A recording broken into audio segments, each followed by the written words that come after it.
শুভ সকাল বন্ধুরা, কেমন আছো তোমরা? সবাই ভালো আছো, সুস্থ আছো? আমরাও ভালো আছি। আর আমার চ্যানেলে সবাইকে স্বাগত আর অনেক অনেক ভালোবাসা জানে ব্লগটাকে শুরু করে দিলাম। তো আজকে একটু পুপুন মানে অনেকটাই আর কি সুস্থ, কিন্তু ও সুস্থ হলে কী হবে, আমি আবার অসুস্থ হয়ে গেলাম।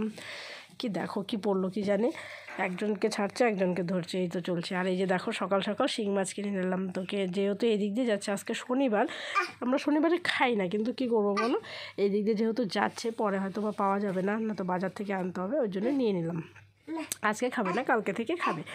আর এই যে কয়েকটা বাসন ছিল, বেশি ছিল না। আর জামা কাপড় ছিল প্রচুর, কারণ আগের দিনকে ডক্টর দেখাতে গেলাম, তো সেই জামা কাপড়গুলো ছিল। ওই দিনকে যে জামা কাপড়গুলো বেরোলো সেগুলো ধুইনি। 2 দিনে জামা কাপড় মিলেমিশে মানে অনেক হয়ে গেছে, মানে অনেকটাই হয়ে গেছে একদম। আমার আজকে অবস্থা খারাপ হয়ে যাবে জামা কাপড় ধুতে ধুতে।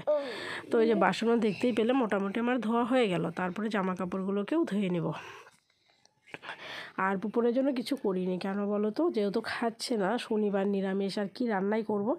ডালিয়া করলাম সকালবেলা, ওটা খাইয়েছি, তো এখন আবার দুপুরবেলাও ডালিয়াটাকেই খাইয়ে দিব। আর এই যে জামা কাপড়গুলো নিয়ে এখন বসলাম। দেখো বড় একটা গামলা দিয়ে 1 গামলা জামা কাপড়, মানে কি যে করব আমি কিছু বুঝতে পারছি না। এত জামা কাপড় কি আর একা একা ধোয়া যায়, কিন্তু ধুতেই হবে, কিচ্ছু নেই। আর একটু ঘুমিয়েছে পুপন, ওকে ঘুম পাড়িয়ে আমি নিশ্চিন্তে কাজটাকে করে নেব।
জামা কাপড় ধুতেও যেরকম অনেকগুলো বেরোয়, সেরকম গুছানোর সময়ও কিন্তু অনেক প্রচুর।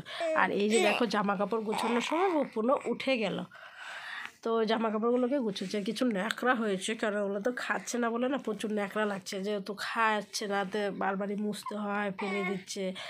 আর যে জামা কাপড় এক ঢিপ জামা কাপড়, এগুলো যে কত গুছোবো বাপরে বাপ। কিছুটা গুছালাম, পুরোটা আমি গুছাতে পারিনি, কিছুটা গুছিয়ে রেখে তারপরে চলে যাই। যাওয়ার পরে ওর পাপাকে আবার দিই কিছুটা গুছোতে। আর এই যে দেখতে পাচ্ছ আমার রান্নাঘর, আর এটা হচ্ছে বাথরুম। রান্নাঘরটা ব্যবহার করি, বাথরুমটা তো বাথরুমে দেখতেই পাচ্ছ জিনিসপত্র সব আছে, এটা এমনি পরিষ্কার, ব্যবহার করাই হয়নি, তো ওভাবেই আছে, এটাকে রেখে দিয়েছি, জিনিসপত্র সব রাখা যায়। আর এদিকে রান্নাঘরটাও আগে ব্যবহার করা হতো না, যেহেতু আমরা জয়েন্ট ফ্যামিলি এক জায়গাতেই থাকি সবাই খাওয়া দাওয়া, তো ওখানেও হচ্ছিল না। তো এখন পুপনের জন্য রান্নাবান্না করি, কারণ উপরে যাওয়া আসা রান্না করা অনেকটাই চাপ, মানে বারবার কত কিছুই লাগবে বলো, গরম জল করতে লাগে, এটা খাওয়া বানাতে লাগে, ওটা খাওয়া বানাতে লাগে, কত কিছু দরকার হয়। তো সেই জন্যই। আর এই যে দেখো ন্যাকড়াটা ছিঁড়ে বেরোচ্ছে দেখে আমি ওটাকেও ছেড়ে দিলাম। আর এখন কিন্তু সেরকম ন্যাকড়া লাগে না, কিন্তু এই যে শরীরটা ভালো না দেখে লাগলো, জ্বর হয়েছিল, জামা কাপড় মানে জামা কাপড় তো বের হয়েছে, মানে ন্যাকড়া দিয়ে বারবার চিপে চিপে মুছতে লাগলো শরীরটা, তো অনেক বেরিয়েছে আর কি বলি। আর এই যে দেখো চুড়িদার, নাইটি, শাড়ি সব ছিল এখানে, মানে কি বলবো। তো এত জামা কাপড় ছিল না, আমি আর পরে আর শেষ করতে পারিনি, পরে রেখে দিয়ে চলে যাই বরমশাইয়ের জন্য, বরমশাই যে কিছুটা করবে, তারপরে চলে আসলাম একদম রাত্রিবেলা। আর এই যে দেখো এখন আবার ওনার আবার অ্যান্টিবায়োটিক পড়েছে দেখে মনে হয় পটি হচ্ছে, 3বার হয়ে গেল, ওটা নিয়ে আমার টেনশন চলছে। বন্ধুরা ব্লগটা এতটুকুই, সবাই ভালো থেকো, সুস্থ থেকো, বাই বাই।